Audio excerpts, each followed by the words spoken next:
Mummy આજ ખાવાનું તમે બનાવી નાખશો, મને બહુ માથામાં દુખાવો થાય છે. આ ખાવાનું તો મેં બનાવી જ લીધું છે, પણ જુઠ્ઠું ના બોલ. તમને કેમ ખબર? क्योंकि सास भी कभी बहू थी. બેટા આજ ખાવામાં શું બનાવવાનું છે? વિચારું છું આજ ઉપવાસ કરી લઉં.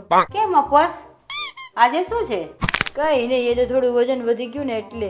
હા તો તું ના ખા, અમને શું કામ ભૂખ્યા મારસ? મારે ક્યાં ઉંમરમાં મિસ વર્લ્ડ બનવું છે?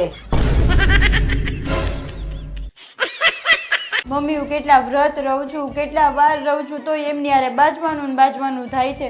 મારે શું કરવું ને મને કઈ ખબર નહીં પડતી. કઈ કરવાની જરૂર નહીં બેટા, ખાલી મૌન વ્રત રાખો તો બહુ થઈ ગયું.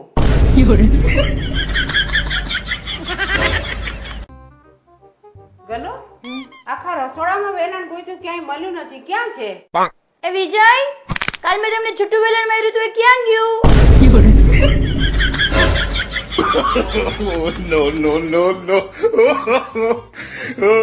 ઓ બેટા આજે તમારો પહેલો દિવસ છે, તમને જે આવડે આપણે બે માટે બનાવો.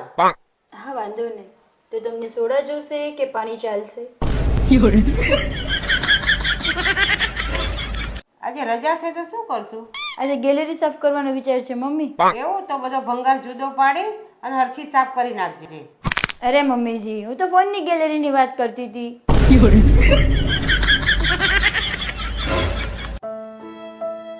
કેમ રમેશ બેટા? મમ્મી હું બધા ઝઘડો કરું છું, ના હું બધા બાજુ છું, ના હું ખરાબ દેખાઉં છું. ના હવે તો સોસાયટી બધા એવી વાતો કેમ કરે છે કે હું સેમ મારા સાસુ જેવી લાગુ છું?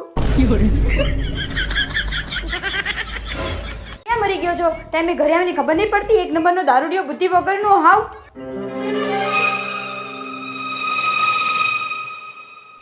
હા ક્યાં છો? ક્યારે આવશો? ભલે ભલે હો. बेटा तेरे को रसोई में क्या क्या आता है? मम्मी मेरे को रसोई में ना बहुत आलस आता है, पसीना आता है और चक्कर तो बहुत आता है. મારો છોકરો 9 મહિના મારા પેટમાં હતો, મેં સહન કર્યું. કેટલો વજન હતો? 3.5 કિલો.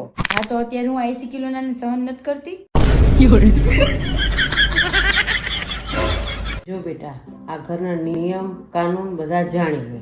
મને ઘરની પ્રધાનમંત્રી સમજ, તારા સસરાને રાષ્ટ્રપતિ સમજ, તારા પતિને ગૃહમંત્રી સમજ અને તારા નણંદને યોજના મંત્રી સમજ.